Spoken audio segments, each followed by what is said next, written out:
a giant demonic cow-eating water demon, a carbon copy of Nessie, and a cybernetic Mothman. These are the cryptids that roam my home state. Roll intro. Bro's got some vocal cords in him, makes farmers seasick, eat cows. Ganticus, it would suck for the whale, but it gets me going, okay. Kills me. Cyborg demon aliens. Is this a unicorn? So this being the third video that I'm making, I was like, it'd be cool to cover a cryptid from my home state. And then when I got into it, I'm from Nebraska, and Nebraska is known for a lot of things, but cryptids isn't really one of them. So today we're going to be doing a 3 cryptid special. I probably won't do this for every state, but I really wanted to do one from my state. And then when I got looking into it, I'm like, I don't know if there's enough here to make a whole video. So I was like, well, if I cover all the cryptids in my state, surely that's enough for a whole video. And yes, but just barely. But the little that there is had me just losing it when I was doing my research. I don't know how many times I cackled. So let's get into it. So the first one goes by 2 names. It's either the Big Lake Alkali Monster or the Wagron Lake Monster. And that's because Lake Alkali got renamed into Wagron Lake when it became like a state park.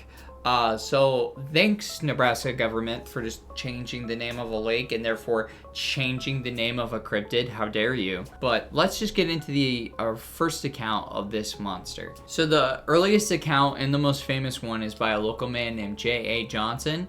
And he describes the animal as a dull gray or brown, similar to an alligator, but much larger and heavier. It has a single horn in between its eyes and nostrils. So, first off, is this a unicorn? My personal theory, aquatic unicorn, not a narwhal. But let's keep going. So he was out at the lake with 2 other dudes, I guess on a fishing trip. They see the monster from 20 yards away and they estimate it to be about 40 feet long. Now, other details include that the body was scaly, it had razor sharp teeth, and it let out what they described as an unbearable roar. Bro's got some vocal cords in him. There's also a couple accounts that say that it had a horrible stench and fire breath. So this thing's just got a lot going for it, right? The Omaha World Herald, which is Nebraska's biggest and fanciest newspaper, picked up the story in 1923, and that's where this initial account was published. That's all that is really in that initial account, but there's a couple other accounts. There's other accounts of people who saw it that described it as a really very large catfish. There's some other accounts that describe it as a really, really large mud puppy, which I'll throw up pictures of what those would look like on screen. And in those accounts, it was a much more reasonable size. It was about 2 feet wide and about 12 feet long, which a 12-foot long mud puppy, it sounds like a lot, but it's definitely no 40-foot water unicorn. So, but as time goes on and accounts keep happening, this thing just evolves. Let me tell you, this thing just evolves in the craziest things, okay? In July 1938, in an issue of the Federal Writers Project, there's this section called Nebraska's Tall Tales, and they report that this monster is so massive that it trembles the earth whenever it moves and makes farmers seasick for miles around. Literally, this creature's so big that when it walks, it shakes the earth so much that farmers become seasick, which is just absurd. And this is the point where one of my favorite details about it emerges, is that it would come out from the water to this cattle ranch, emit green mist, which just disoriented and confused everyone in the area and made them hallucinate, and then it would eat cows. Yeah, so just this monstrous cow-eating, green mist-spewing sea unicorn thing, maybe just a 12-foot mud puppy. Yeah, that's like our big cryptid. That's our big cryptid. In 1962, an edition of Outdoor Nebraska repeated the story, and they also had more corroborating accounts of this fog. So I don't know what kind of fog was going on in that part of Nebraska, but they were convinced a ginormous cow-eating creature was giving it off and making everyone confused as hell, and I just don't think that's true. But in that article, they start giving it the name Giganticus Briturvius. Giganticus Briturvius. And it's a 300-foot long dragon beast in this article. So we've gone from like, the spectrum's just off the rails, right? So like anywhere from 12-foot mud puppy to 300-foot water dragon. And I'm like, y'all need to just settle on one thing. But the way this thing just evolves is just crazy. Other accounts called it a ginormous mermaid. Another account said that it was a giant gray whale. And by giant, I mean a 20-foot long whale, which is like average whale size. So that's a little out of hand. And in that account, it said that it would spew water 12 feet into the air, which does sound like something a whale would do. Now, how a whale would be in a freshwater lake in the middle of Nebraska, which is in the middle of the United States, sounds impossible unless somebody transported it there. But if somebody put a whale in the lake in the middle of Nebraska, that would be like the funniest prank of all time. I mean, not for the whale. It would suck for the whale, but it would be pretty iconic. It would be pretty iconic. Also in this article, they talked about how there was a proposal by the townsfolk to get a giant net and drag the lake, and then if there was anything in the lake, they would pull literally everything in the water out of the lake, and then they'd know for sure. But they decided against this because it would cost too much money. And the landowners, the people who own the lake, because remember, before it became a state park, it was privately owned, they were like, pay us $4,000 to net the lake. And the city was like, we don't have $4,000. You know, this is a town of like nobody. So they just wouldn't do it. There's another great testimony in this article where a native local just said, maybe if we ignore Giganticus, he'll just disappear. Clearly like just fed up that he's even getting asked about this for a news article. And that's basically what happened. He just stopped appearing. Another count about this cryptid that just, it gets me going. Okay, so this lady called Marie Sandoz, I think it's Sandoz, forgive me if I'm saying it wrong, in her 1935 biography, she talks about it because she lived in the area, and she said that the local church believed that the sea monster was created by Satan as a demon to test the faith of believers in the area, the same way that Satan also created all of the dinosaur bones in the world to trick Christians and to stop believing in the Bible and believe in evolution and atheism. So the fact that there was a local pastor at the time giving sermons to the local church and being like, Satan made that monster to trick y'all and to stop believing in God's word, kills me.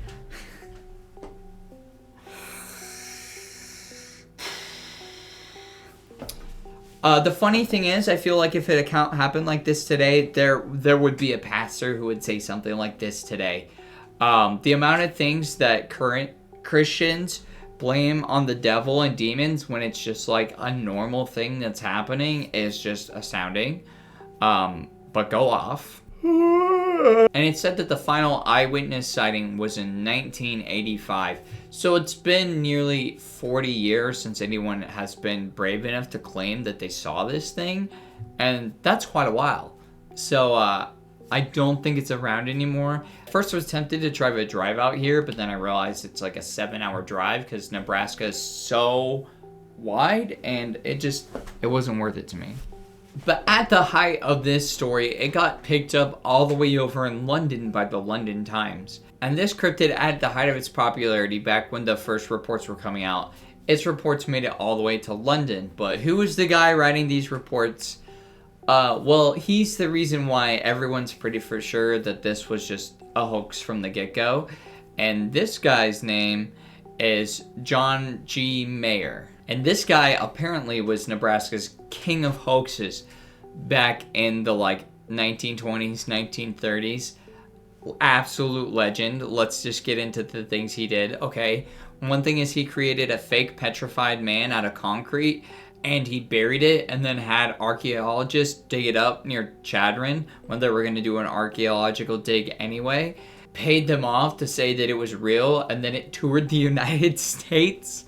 So that was one hoax he did. Another hoax he did was there's some hot springs in the area, and he poured like a whole bunch of like baking soda into the hot springs, so they were all like weird and bubbly. And then he was like, there are magical hot springs here that bubble, and they have mystical healing properties. And he like apparently kept this hoax up for a while, and like people would come and pay to like soak in the soda springs, as he called them. And it was just him dumping baking soda in when nobody was looking by like the bag load. And so pretty iconic.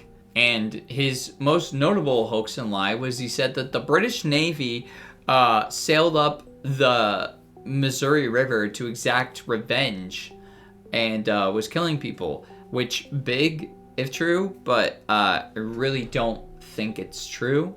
In fact, it's highly doubtful that that's true. But while all of his other hoaxes have kind of died out and nobody talks about them anymore, people still talk about the lake monster, so this guy's a legend. His legend lives on in perpetuity. But yeah, pretty much all the early sightings were just orchestrated by him.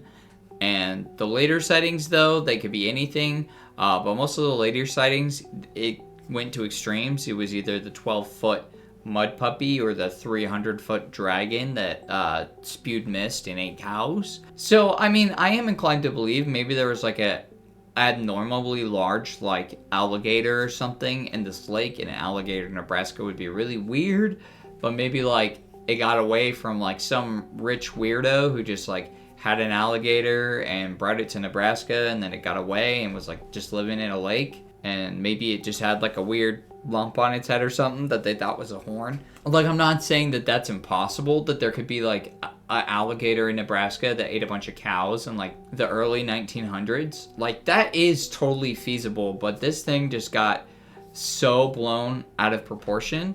But that is all the info and tales I could find about our beautiful cow eating water dragon, unicorn, mud puppy, catfish, alligator. Definitely real. The cryptid we're going to talk about the least today is the next one. It's basically just Lake Ogallala, which, incredible name. I love that name so much, and I haven't been to this lake, but I would like to go sometime. Basically, they were like, there's a Loch Ness monster in Lake Ogallala, and they would call it Augie, which is an adorable nickname. I have to give them credit where credit is due. The rest of the story, hogwash. The nickname Augie, I can get behind. It's adorable. But witnesses describe Augie as a prehistoric fish with a long, sinuous body and a maw big enough to swallow a full-grown goose. So there's a Loch Ness monster that's big enough to eat geese. And what gets even worse is there's a slightly even less known Loch Ness Tessie, which is literally just like legitimately an exact one-for-one copy of Lake Loch Ness. And they just named a lake Loch Ness near Valentine, Nebraska, and they're like, yeah, there's a Loch Ness monster in there too, that's why we named it Lake Loch Ness, don't you know? Because there's a Loch Ness monster in that lake. For sure, there for sure is. There 100% is. For sure, swear on my life, that there's a Loch Ness monster in this lake. Yes, for sure. Like, they weren't even trying to hide it. They literally just, like, named a lake Loch Ness and then was like, we have a Loch Ness too, and we named it Tessie. Which Tessie is also a decent nickname, but I like Augie way better from Lake Ogallala. So, Augie can have a smidge of my respect. Tessie from fake Lake Loch Ness, zero respect, boo. And now it's time to get to our weirdest and most interesting cryptid that I found in Nebraska, but before we do, a drink of Cryptepsy.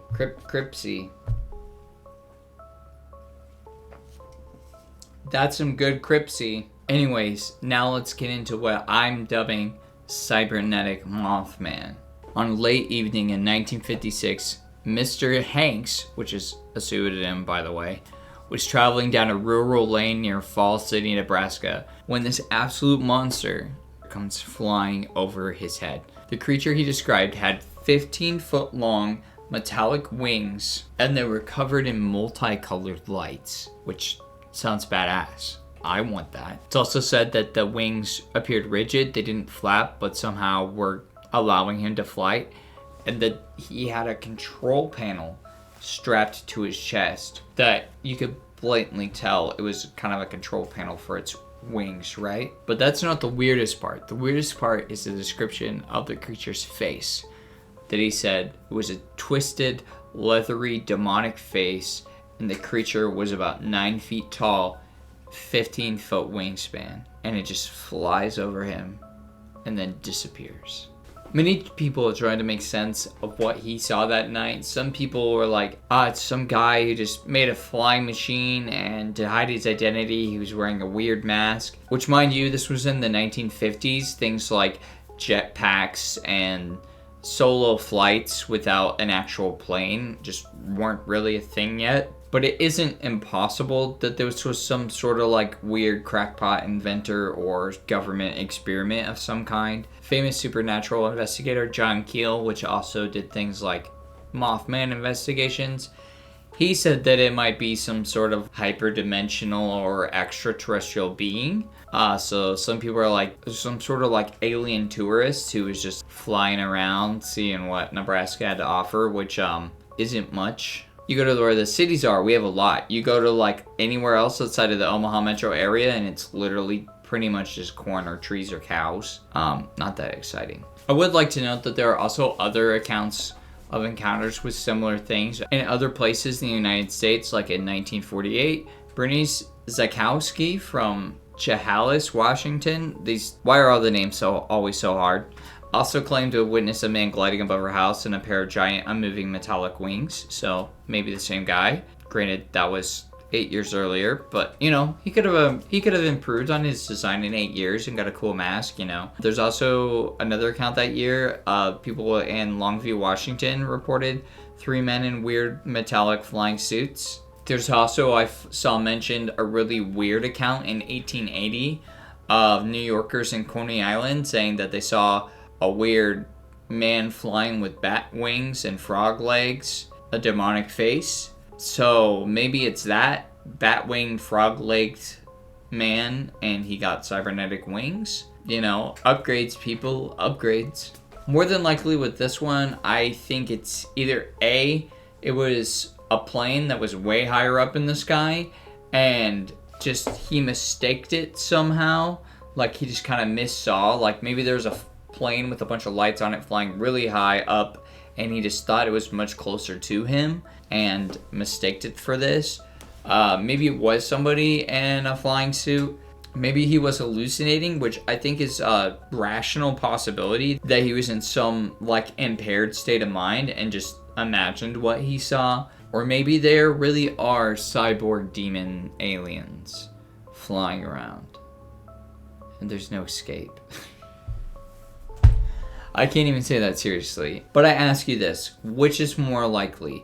That there's a metal-winged flying demon alien or Michael Myers in a swimsuit? You look beautiful, Michael. But thank you so much for watching. That's the end of this video. Don't forget to press like and subscribe. I will see you guys in the next one. Bye. Glooby dooby doo, where are you?